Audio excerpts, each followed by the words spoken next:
first of all, the stress on me has been a lot less, because there's things of, are we getting this done? And are we sending out these invoices on time? And did I get them all? Did I miss something? Having, one source of truth where we're storing all that information, regardless of which program it is, that I can go in there and I can click one button and it'll pull the information together from all of those. So there's one data point for you. I sleep better.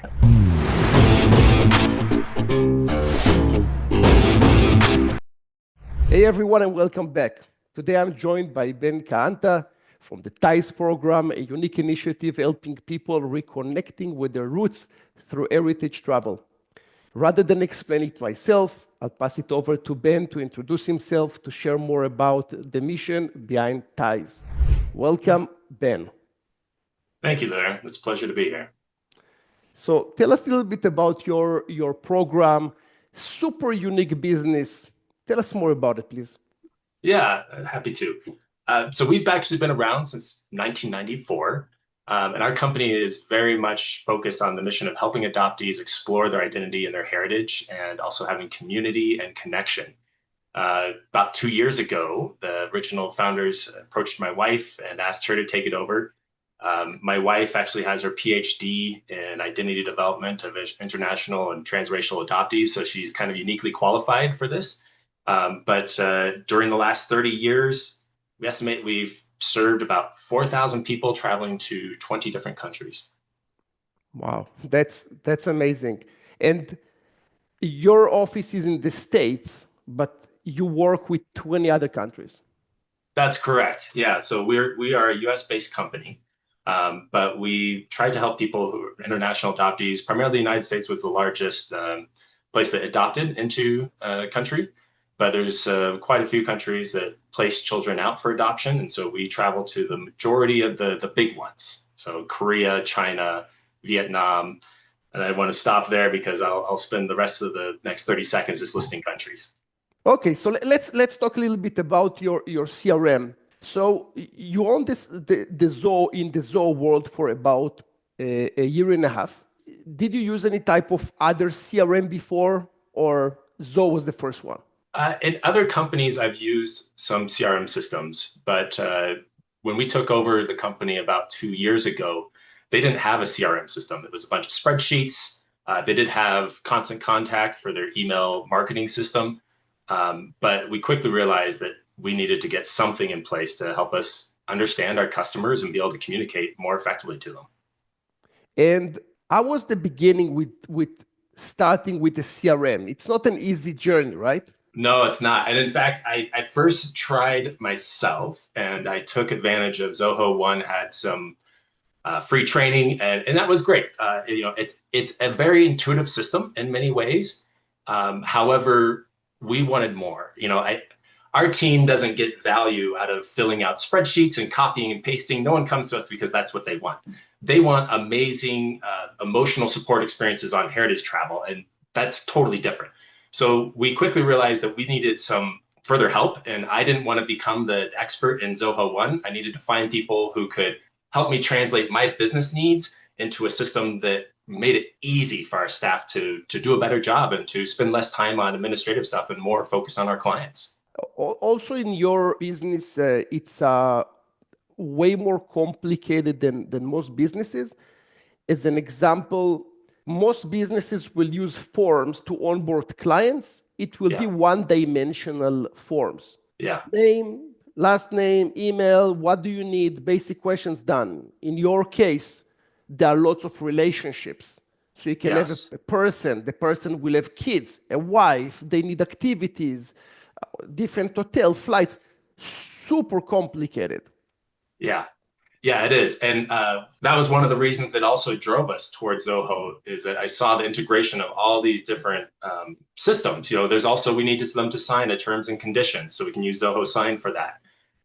Then every country that we travel to, there's different processes for doing a reconnection with birth family or an orphanage or foster family. And so we had to work with the ADR team to make it so that for each trip that we run, the people would get a different form depending upon that country. So there was a lot of extra data and information that you wouldn't maybe see in a traditional environment that we needed to collect and then we needed to keep organized, like you said. Can I jump in with a question? Sorry. Yeah. Who are you? I'm just bypasser, you know.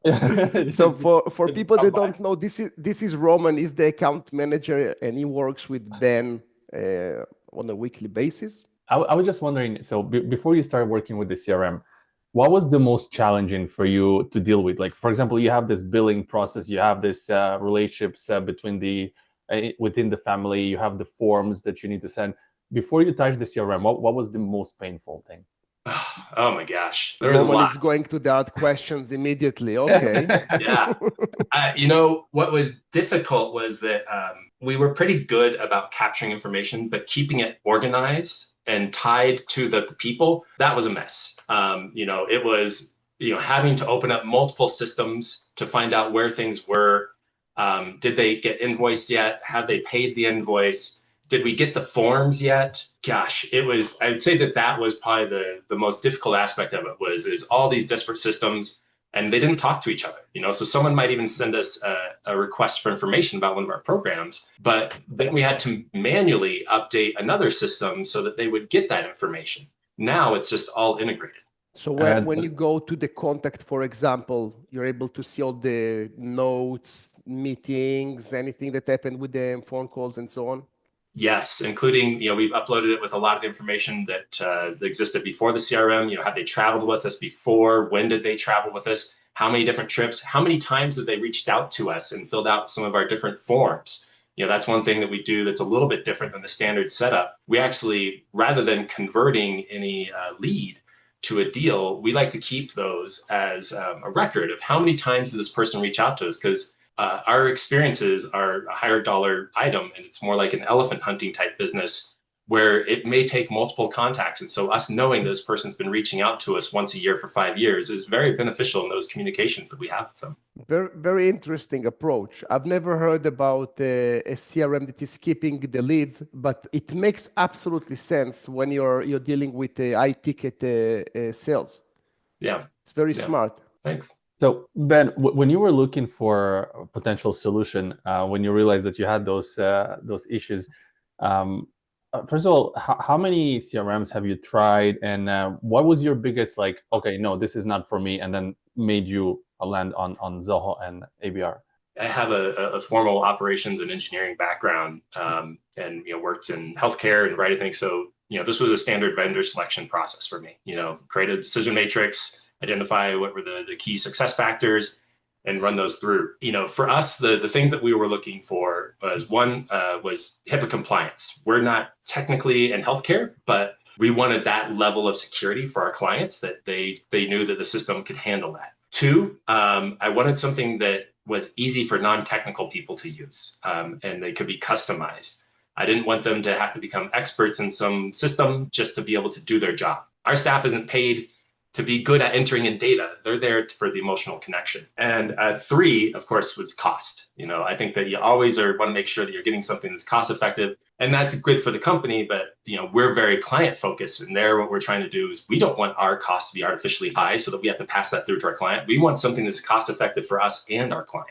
I have a follow-up question. Was there anything when you were looking at other systems that you would say right from the start that you would be able to see in terms of functionality that, no, this will not work for me because it cannot do this and that? Great question. I mean, of course, the HIPAA compliance was an easy binary true false, right? Like you can quickly weed out a lot of people that way. But I would say one of the things what we definitely were looking for was easy integration, and that there was systems, like Salesforce. You can do anything with Salesforce. It's fantastic. You just have to have millions and millions of dollars. So that was out for us just because it was something that required developers. So I'd say that was one of the things I looked at closely is how easy is it for me as a guy who has a little bit of technical understanding but isn't an expert in it.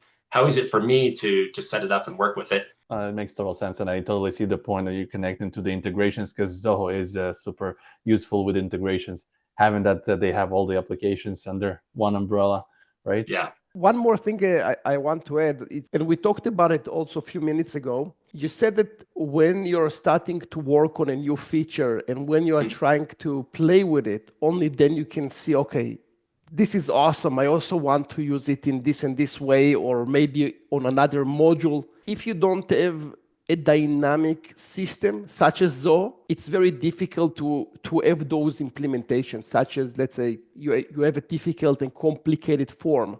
You need Zoho Creator. A form system will not do the trick. So it's a big thing. I come from a background. First, I worked in space satellites, and there you don't get the chance to iterate. You launch it and that's it. So it's very much the project management style's traditional waterfall, and that has a place for things. And we started using that a little bit here. We tried to do a big value map, and what we realized was that we were going to spend months just mapping out our processes, and instead we switched to, let's find a pain point that we have right now and let's solve it. And the other thing I would say that we did is, yes, I wrote specifications because that's the type of guy I am, but I also didn't sweat getting it right. I knew that the first thing was, let's get it out there, let's start using it and find out how we make it better. And there were things like that where we started out in Zoho Forms, and then we quickly realized that functionality wasn't there and we had to switch to Creator. But because I'd been working with the development team already, they had an understanding of the business need behind that. And that was very helpful to have a team member who understood the technical tool, but also understood what I was trying to accomplish and could communicate that to the developers. I do see in the last few years that creating a full architecture of all the Zoho One applications, it's a pure waste of time.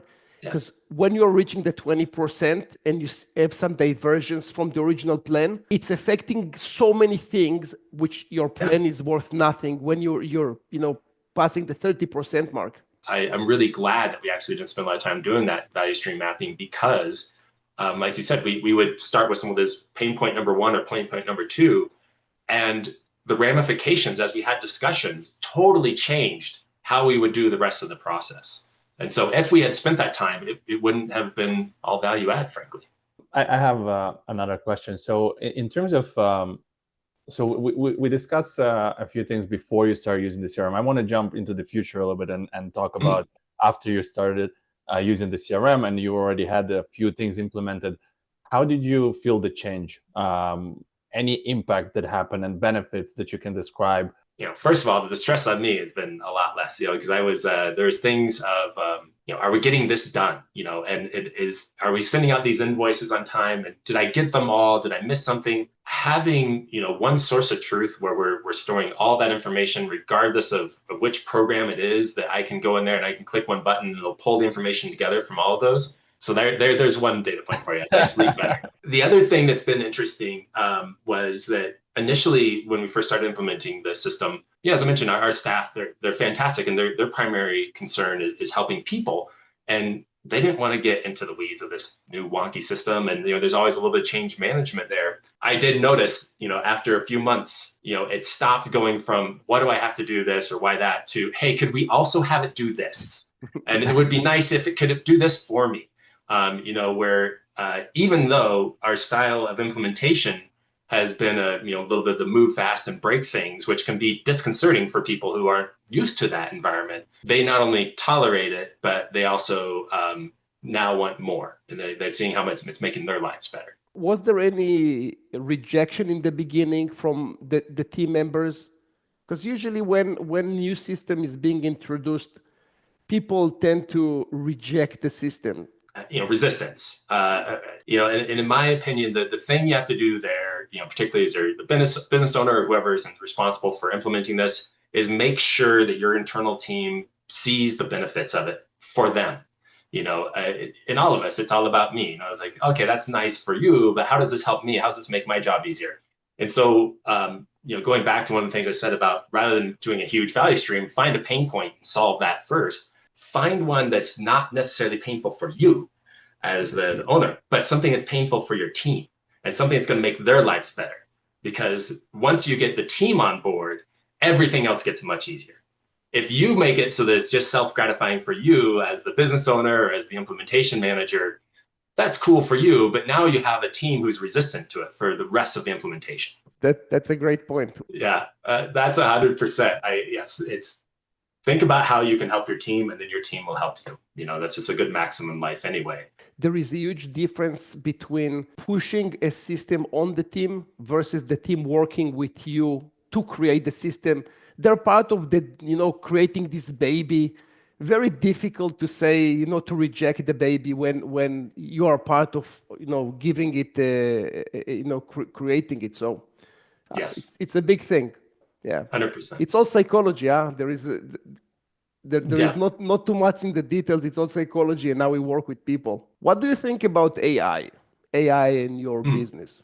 With our business, I do see it as something where it's going to be, an additive and make things some easier for us. And it's my hope, at least, that, there's going to be aspects of it with, like the data collation and presenting information that's going to make it better. Our business itself is very much a personal business. We're helping people navigate difficult emotional situations.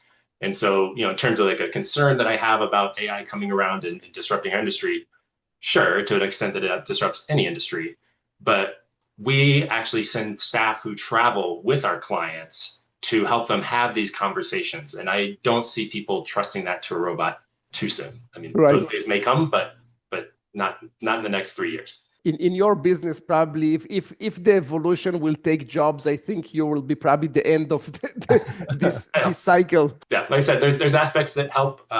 When we're writing our information packets and we want to do research on what's amazing about visiting this place or that place.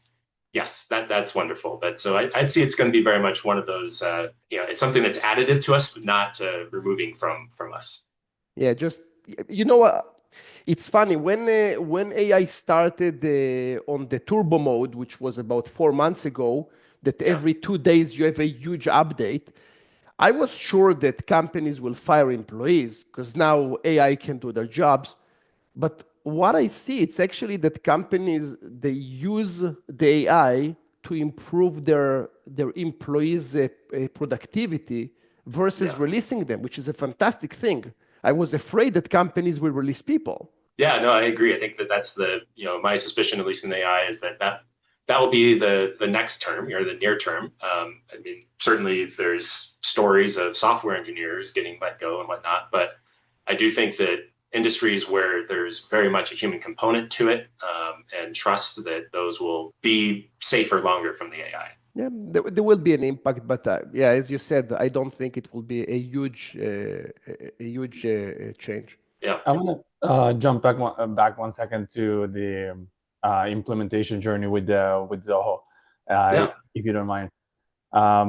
Was there anything in particular that you loved about your implementation journey, like maybe some features in Zoho that you loved, or anything dealing with ABR? So anything in terms of your the whole journey of implementation throughout this years, was there anything that stood out that you like, wow? Having a business partner on the implementation who understood, like I said, the system much better than I did and how it could go about solving problems, but two, could help me solve problems. That was huge. One example on that was that, as I mentioned, we used Constant Contact for years beforehand for our marketing program, our email marketing program. And I was really excited when we switched over to Zoho and started using campaigns. I loved the integration and it had a bunch more knobs and dials and just, from the engineering standpoint, it was super cool. But we had this nagging feeling that as some people weren't opening up our emails as much. And I worked with Yatin, who's your chief technology officer, on this. And I was telling him, like, hey, this is driving me nuts because I think this is happening, but I can't figure out a good way to test this. And Yatin actually helped because, a simple thing is do an A/B test, split your population in half and, do half through Constant Contact, half through campaigns.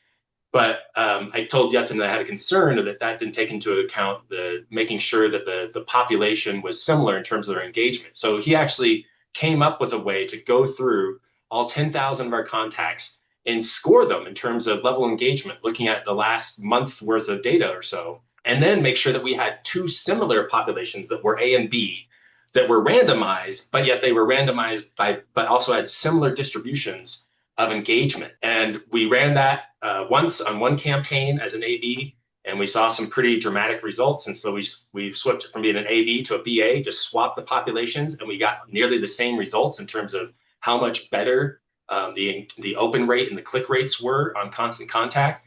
And then we started working on an API implementation. It wasn't easy, but we now have it so that we can use Constant Contact instead of campaigns to push these email marketing campaigns to our clients. And that was something that— So Constant Contact had better results than Zoho campaigns?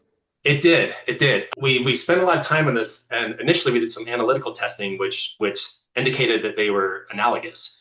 I suspect that one of the reasons why is that the previous owners of the TIES program had actually used Constant Contact for about 15 years or more. And so it was a very trusted system for anyone's mailbox because it had been getting these and sending these emails for so long. That's our best hypothesis on that. So right now you have an integration with Constant Contact and CRM? We had to do a few dances here to land on the right situation, but I really enjoy it. And that is that when someone submits basically a lead request or an information request about one of our programs, they're picking one of 20 different countries that we travel to. And each one of those programs, it has a different program manager that's operating it during different years or different time of the years. We want to be telling them about, I want to tell you about the 2026 version or the fall version of this that we're doing. So there's a bunch of different nuances that we want to be able to select. And so we were able to create in Creator a program that once the form comes in, it looks at a variety of the different factors on the form. And then based upon what stuff I had pre-subscribed to it, does a lookup table, and then it will assign the follow-up owner, and it'll also assign which campaign these people should get. And then that information gets pushed to Constant Contact, where we have segments, much like within campaigns, and triggers that run automations. So it's amazing. So you're doing the Zoho campaigns integration on Constant Contact. Essentially, we're taking the CRM, or we're taking a Zoho form, passing it to Creator. That information gets passed to CRM, and then the CRM passes it to Constant Contact. Super. I'm very happy wow. that you can actually talk about it in such a comfortable way. That sounds good. I do have another question as sort of connected to this one. Is there anything in particular you're looking towards when looking ahead? Like, what is next for you? I would say there's a couple different things. From the internal team management, just freeing up their time, getting a tighter integration with our accounting software. Today we use QuickBooks. I'm amazed at how long that system has been in service and how immature it is in a lot of ways. But there's aspects of that I would love to have it more tightly integrated so that, for example, our team could see the status of invoices within the CRM. That would be great. But when I think about what I want to do for our clients, a longer term goal is to actually make a portal for them where they can log in and see their forms, see the status of them, see what invoices are open, which ones are closed, any communications from us about their trip. That is a longer term vision. But one of the pieces of advice we got early on from your team, which I think was super valuable, was, first, let's do this in a more traditional way with just, the forms and the CRM integration. And later we can, once that's down pat and you're not making changes every week on it, then let's go to this portal system, because it's another investment in the company and in your clients to make something like that. Absolutely the right advice. The more changes that you have on the core, which is CRM, it will cascade to the octopus ends in different ways. So in your journey, you are on the Zoho One system. Zoho One is 55 business applications. Which ones do you see? And you can be open about it. There is no need to to say something is good when it's not. Which applications do you see as good? Some of them will be okay, and some of them probably I won't touch. Good. The CRM, has been a great jack of all trades for us, really. I've been quite pleased with that in terms of the level of functionality and tinkering that we can do on that. I would put forms in the mostly good. In particular, they've made some changes in the UI over the last couple months or so that it makes it much better. Yes. Initially, it was functional, but frankly, a little ugly. And that isn't something that you want your clients to be looking at. It's not a good representation of us, but it's gotten much better. Zoho Sign is functional. It's still something that we use on our periphery. Campaigns, I mentioned, is probably the few that I would put in unfortunately didn't work out for us. I love a lot of aspects of it, but it just for our company, the click rates and the pass-through rates weren't there. Functionality, but not deliverability.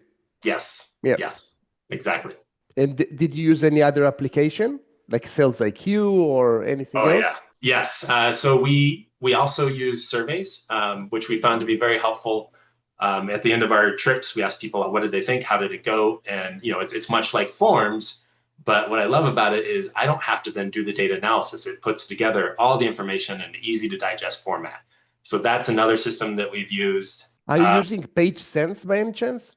I am not yet, and that's one of the things that I want to get into, and I want to start to use some more. So that's a now thing. So you just need to add a piece of code which Roman will give you, and then it will start at least collecting data. And whenever you're ready, you can play with it. But it's fantastic.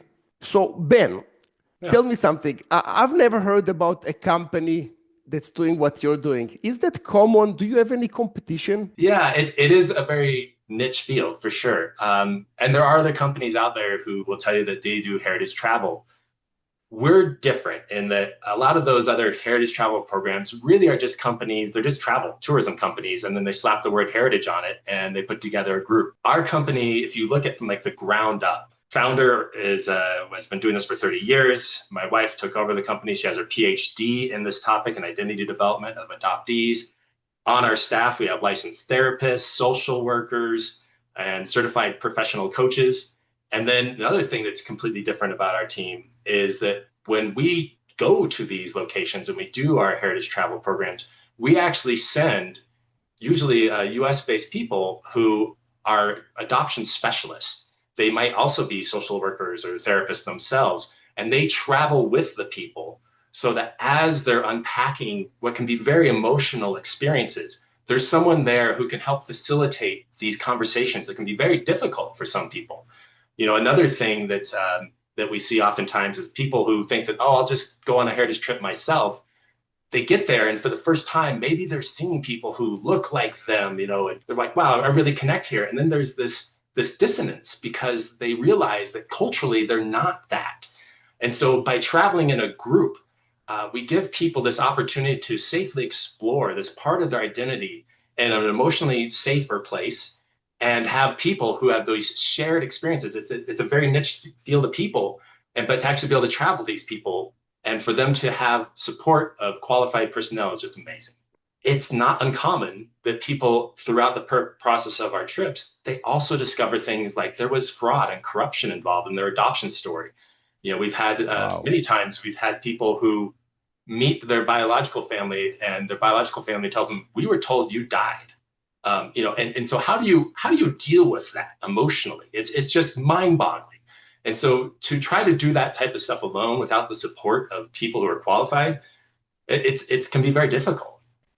Obviously, everything is legal, but I would see it like illegal to take someone and just send him to such an emotional journey without proper support. It's one of the reasons that we feel so passionate about this was that so my wife, she was a Korean adoptee herself. And the first time she traveled back to Korea was in the 1990s before unfortunately, she knew about the TIES program. So she did it like many people did back then and some do today. She thought, I'll just go over there by myself. At that time, Korea was not welcoming to the adoptees. There's a little bit of a caste system at the time, and she was seen as lower on the totem pole. And it was extremely difficult for her. I wasn't able to be with her the whole time because she went over there to work for a while. And, we had a lot of late night conversations where there's a lot that she was trying to unpack. And we really wish that we'd known about the TIES program so she could have had that support. Tell me also about your clients. So are the adoptees are your clients or family members, and how it goes? Yeah, that's a great question because I think it's quite intuitive about the adoptee having this support and then traveling together. What we also find is it's very important for them to travel with a loved one. And that can be a parent, it can be a partner, a spouse, sibling, best friend. We've seen it all. There's a few different reasons for that. For the loved one themselves, there's a big benefit. Again, back to that same thing about the adoptees having this cohort that are having same lived experiences or very similar. For those loved ones, it can also be very empowering for them to be able to talk to other people who are the parent of an adoptee. Maybe he's the only brown kid in a white town. What was that like for those parents, and how did they support their kids? What are different tools and techniques they have? Partners, the adoptee community is adults, a lot of them now. And on one of our last trips, I facilitated a group as a partner myself of an adoptee of, hey, when your partner gets asked, where are you really from? It's kind of one of these annoying questions that adoptees who are transracial in particular get asked all the time. How do you handle that? What anger or what emotions does that bring up in you? So there's a lot of benefit for those, the loved ones, to have a support group as well while they're traveling, and to also help them unpack what they're seeing in their loved one, because they're witnessing their loved one go through a transformation, and they want to be supportive. And how do they go about that? And how do they support each other? And with that, it's actually also very beneficial for the adoptees to have a loved one come with them, and have other loved ones with them, because then the loved ones have their own support group, and the adoptee gets to focus on themselves and their change, rather than the loved one being like, oh my God, I didn't know this happened, and tell me, like, what about this and what about that? They can give space because both groups now have their own support system, and the one who's traveling with the loved one of the adoptee doesn't need to rely on the adoptee for any of that emotional support. They've got another whole team. And the final thing I would say, having someone who knew you before the trip, who knows what you experienced during the trip, is extremely beneficial when you return from the trip. We have had many times where, that for financial reasons, the full family can't travel with us. And we'll go through a day where we'll just have these amazingly powerful, impactful, emotional events. And then they have their scheduled phone call at that night with dad and brother, and they can't convey it. It's just too hard. It's just too much. You can't, words don't articulate it. And so having someone who can be that bridge, who knew you before, during, and after one of these transformational trips, is very helpful to have someone who can help you navigate that. So your company is working with the family to support, to support the process. Yeah, we say, we are adoptee centric, but part of that, but the center is the adoptee and everything they're going through. There's a support system around them, and then there's us. We're supporting inward. We're supporting the loved ones. We're supporting the adoptees themselves. The goal is to just make sure that this person who's going through this very powerful, very transformational experience is getting the love and support they need. Absolutely. Thank you, sir. You're awesome. I don't know if you see your job as a job. I see it as a mission. So yeah, thank you for what you're doing. Thank you. It's very rewarding, and I have to be honest, I have to be careful sometimes about how much deep I talk about it, because I end up crying, because it's so impactful, and the amount of transformation you see in these kids who for years were shunned their identity, and to see them embrace it wholeheartedly, it's just it's worth it. It's just amazing. In Judaism, we say that if you're able to save one soul, it's like you saved the entire world. Yeah. And even though you're not dealing with life and death, I think it's an emotional life or death, which it's a big thing. So thank you. It is. Yeah. Thank you. It's very rewarding. Thank you.